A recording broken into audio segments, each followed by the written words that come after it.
দুইটি আয়াত রাতের জন্য যথেষ্ট হয়ে যাবে। কোরআনের দুইটি আয়াত এমন রয়েছে যে আয়াতের ফজিলত অনেক বেশি। নবীজি সাল্লাল্লাহু আলাইহি ওয়াসাল্লামকে এক্সট্রা ভাবে আল্লাহ পাক রব্বুল আলামিন এই দুই আয়াতের ফজিলত জানিয়েছেন।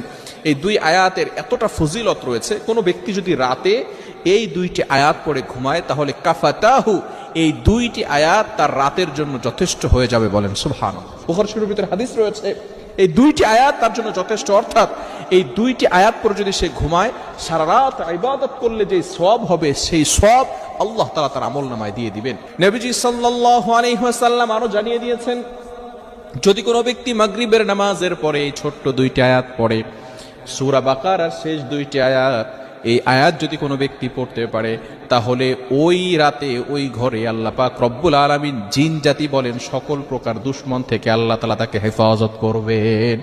অনেকে আছে ব্ল্যাক ম্যাজিক করেছে, অনেকের বিয়ে